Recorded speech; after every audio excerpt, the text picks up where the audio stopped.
Yo guys, what's going on? Welcome back to another video. Now today guys, I'm going to bring you the recap of I believe it's the 4th or 5th developer stream for San Diego Studios on MLB The Show 19. Anyway guys, let's get into it. So we're going to start off, basically this stream was about franchising the new game mode March to October, as well as some new presentation updates. So by the way guys, I did miss a little bit of the stream, so pardon me if I miss anything. Put that down in the comments. Anyway, though, moving on. So they revealed a new legend, and guys, it's a big one. It's Lou Gehrig, guys. Lou Gehrig, one of the best players to ever play. Baseball's original Iron Man. I mean, he will have an incredible card in MLB The Show. And to be completely honest, this guy, oh my goodness, there's nothing to be said about Lou Gehrig. He's incredible. I mean, he needs no introduction. Lou Gehrig is one of the best baseball players of all time, and it's going to be good to have him in the show. It's going to be a breath of fresh air, which I really like. And also, they did reveal that he is one of the special edition diamonds.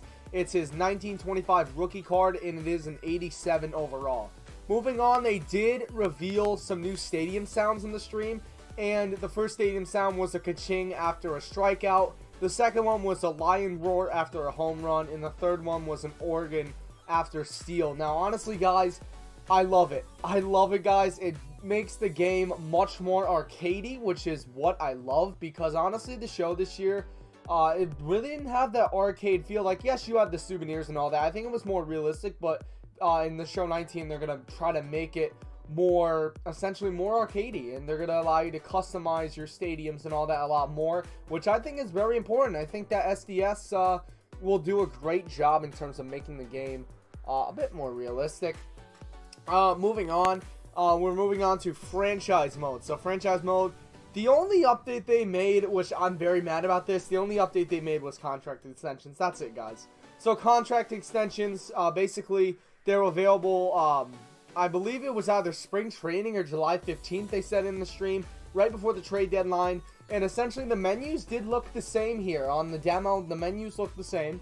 And there's a new payout structure too. You can either get front or back loaded contracts based on what you want to do, and if you want to go out and sign free agents and all that. Basically, I think it adds a bit more realism to the game. And basically you can like front load a contract where you're paying them a lot then and then less later. Or there's a backloaded contract where you're paying them less then and more down the road. And honestly, I felt that it was really good. I felt that it gave contracts a new meaning, and I like that they're putting in that kind of stuff, because I feel that that's really cool. And basically, there was actually something that wasn't mentioned. I believe there's an arrow between leagues. So let's say you want to send a guy down to the minor leagues, where you're going to have to click on his name, go down to minor leagues and change it. Well, now you don't have to do that. The reason why you don't have to do that now is because they have something set up where I believe you might use the right stick or something like that, or the Z-pad, and you'll be able to send guys down to minor leagues with ease, which I think is really, really cool, making it more quick, more accessible to menus. I like it. And there was also the new PA announcer as well for the Padres, and that kind of ties in a presentation as well.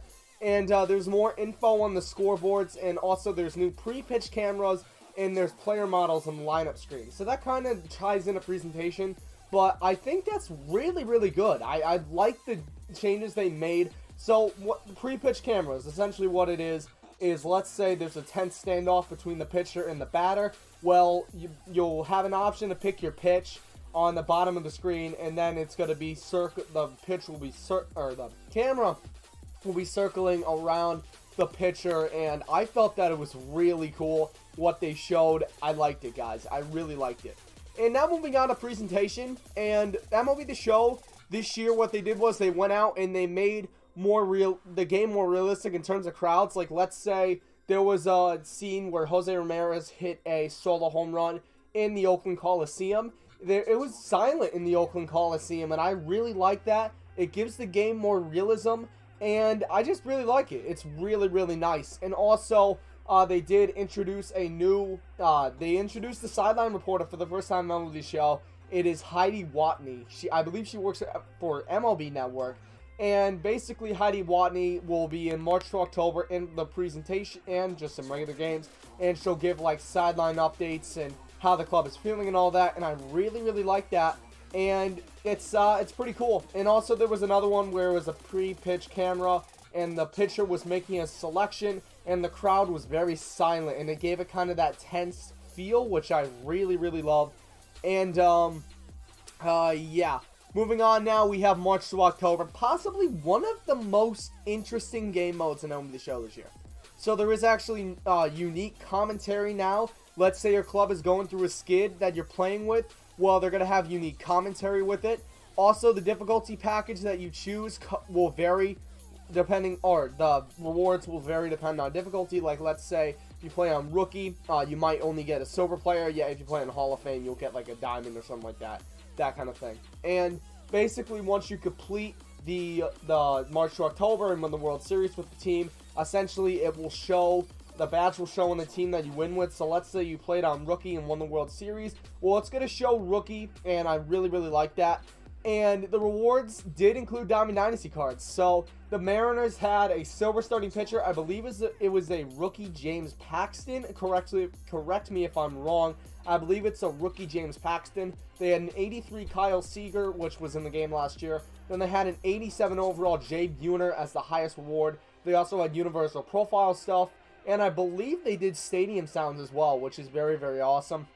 And yeah, so they had momentum as well. Momentum is a new thing. And essentially what it is let's say your team blows a big lead. Well, now you're going to get cold momentum. You're not going to do as well as if you kept the lead or if you like hit a lot of home runs. Essentially, if you're hot, you'll win a lot of games. If you're cold, you're going to lose more games than most. And I feel that's really good. It gives it more added realism, and I really like that. So, and then we move on. There's actually a trade thing as well. There were 4 options on the left-hand side on guys that you can trade for, and I felt that was really cool. And the 3 options were Andrelton Simmons, Wilmer Flores, and Billy Hamilton. And then there was another option saying you're not interested in the trade, and essentially it will advance a couple days, and then you'll be able to get some new selections possibly, which I thought was really cool. It really gave the game more of a franchise feel, more of a real-life feel, which is awesome. And what happened was the Brewers traded, well, the Brewers was the team they were controlling. They traded for Andrelton Simmons, and then in his first game, they did a player lock, which is essentially it was locked on the player, and you had to do these performances with him, and I thought that was really cool as well. I just really liked it. And then they mentioned a big thing. Rosters are frozen from opening day, so it's going to be the same roster, I believe, every single time you go into March to October, whether it's in April or June. The rosters are going to be the same. And then we also got no injuries as well.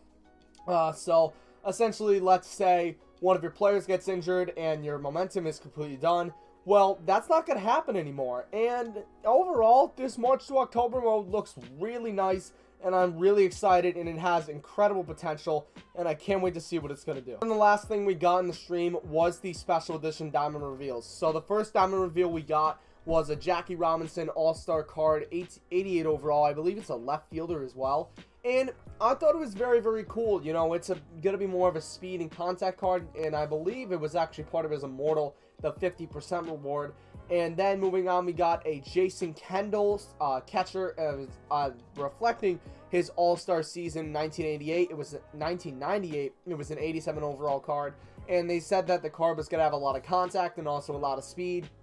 And to be honest, man, that is going to be so huge for a catcher. He might be one of the top choices on day one. So look out for that. And then the final diamond reveal was Chipper Jones. I believe it was an All-Star 2008 card. And he was an 87 overall. And that might be another popular pick considering that he is a switch hitter. And sometimes those are a dime a dozen to find. Or no, not a dime a dozen. They're not a dime a dozen.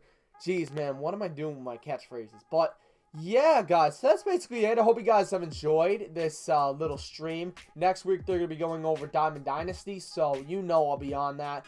Diamond Dynasty is one of my favorite modes. But anyway, guys, hope you have enjoyed the video. If you did smash a like, let's try to smash 5 likes. Thank you guys so much for watching, and I'll see you guys later. Peace out.